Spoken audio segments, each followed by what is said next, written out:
اور رب فرماتے ہیں ملائکہ میں بڑا خوش ہوں کہ میرا بندہ چلو بڑی دیر سے آیا لیکن آیا تو ہے نا. وہ کیسے کہتے ہیں صبح کا بھولا شام کو تو اسے بھولا نہ سمجھو, چلو آیا تو ہے, وہ زندگی کی شام ہونے والی ہے, نہیں ہے پتا کب چلے جائیں گے. وہ جوان جس کو اپنی دکان پہ اپنی شاپ پہ کھڑے ہوئے گولی لگی یہاں, مجھے بتائیں اس کو خبر تھی خبر؟ کتنے لوگ سفر پہ نکلتے ہیں لیکن واپسی ان کے جنازے آتے ہیں. ہاں ایسے ہوتا ہے. اور پھر پتہ بھی نہیں ہوتا کہ ان کے وارثین کہاں ہیں. ان کی میت کو سرد خانے میں ڈال دیا جاتا ہے, پہچاننے والے نہیں ہوتے. کتنے لوگوں کو گھر سے جانے کے بعد لوٹنا نصیب نہیں ہوا, اپنوں کے کندھے نصیب نہیں ہوئے ہیں. یار ہم نے بھی کسی نہ کسی دن چلے جانا ہے, یہ سانسوں کی گٹھڑی آخر کار اٹھا کے جانا ہے. جب جانا ہے تو پھر کیوں نہ اتنی سونی زندگی گزار کر جائیں. قرآن کہتا ہے فما بکت علیہم السماء والارض وما کانوا منذرین. فرمایا جب مومن کی روح نکلتی ہے اس کا مصلی بھی روتا ہے, اور جس آسمان کے دروازے سے اس کا عمل جاتا تھا وہ دروازہ بھی اس کے ہجر میں روتا ہے, اس کی جدائی میں روتا ہے.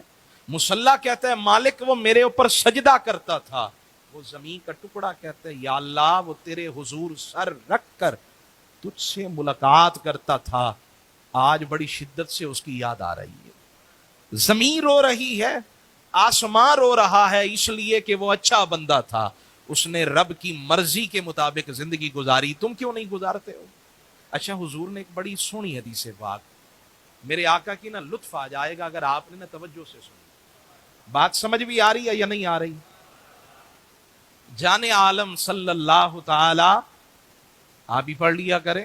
تو میرے آقا صلی اللہ علیہ وسلم نے فرمایا عائشہ یہ جو رات ہے نا اسے یاد کر لو, اس رات کے اندر اللہ کی رحمت بخشنے کے بہانے ڈھونڈتی ہے, بخشنے کے بہانے ڈھونڈتی ہے. اور فرمایا بنو کلب اس زمانے کا وہ قبیلہ تھا جس کی بکریوں کے ریوڑ بے پناہ تھے.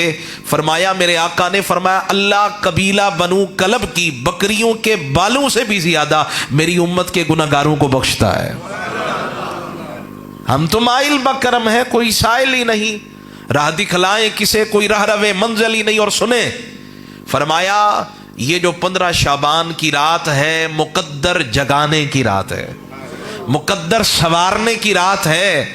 اس رات میں اگلے پورے سال کا ڈیٹا لکھا جاتا ہے, رزق کتنا دیا جائے گا یہ سارا لکھا جاتا ہے, کون زندہ رہے گا کون مر جائے گا یہ بھی لکھا جاتا ہے, کس کی شادی ہوگی اور کس کی طلاق ہوگی یہ بھی لکھا جاتا ہے. اور ساتھ ہی یہ بھی بیان کیا کہ بندہ گھر بنوارا ہوتا ہے لیکن اس کا نام مرنے والوں کی فہرست میں لکھ دیا گیا ہوتا ہے. وہ شادی کی تیاریاں کر رہا ہوتا ہے, خواب بن رہا ہوتا ہے, میری دلہن آئے گی, لیکن اس کا نام مرنے والوں کی فہرست میں لکھا ہوتا ہے. کوئی زمین خرید رہا ہے, کوئی زمین کے لیے جھگڑا کر رہا ہے. یہ زمین کے لیے 8 بندے جو ہے نا وہ ختم ہو گئے, لیکن ہوتا کیا ہے کہ لکھ دیا گیا ہوتا ہے کہ یہ بندہ مر جائے گا. تو پھر یہ جھگڑے کس کے لیے؟ یہ بتائیں زمین کوئی بندہ اپنی قبر میں ساتھ لے کر گیا ہے؟ بولیں ذرا. جھگڑے 3 وجہ سے ہوتے ہیں, زر زن زمین, سونے کی وجہ سے, عورت کی وجہ سے, زمین کی وجہ سے.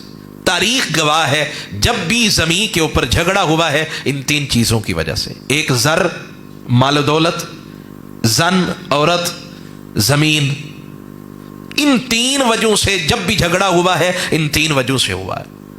لیکن سونا مال و دولت کوئی بھی اپنی قبر میں ساتھ لے کر نہیں گیا. گیا ہے کوئی؟ اچھا اگر لے کر بھی جائے تو فائدہ ہوگا. اچھا پھر یہ بتائیں بندہ جتنا بڑا بھی وفادار ہو مر جائے تو بیوی قبر میں ساتھ جاتی ہے؟ نہیں جاتی. اچھا جو زمین کا ٹکڑا جس کے لیے جھگڑا کیا جا رہا ہے وہ قبر میں ساتھ جاتا ہے؟ وہ بھی ساتھ نہیں جاتا, تو جھگڑا کس لیے ہے؟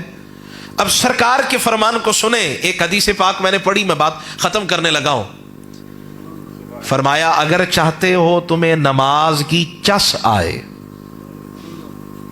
نماز کی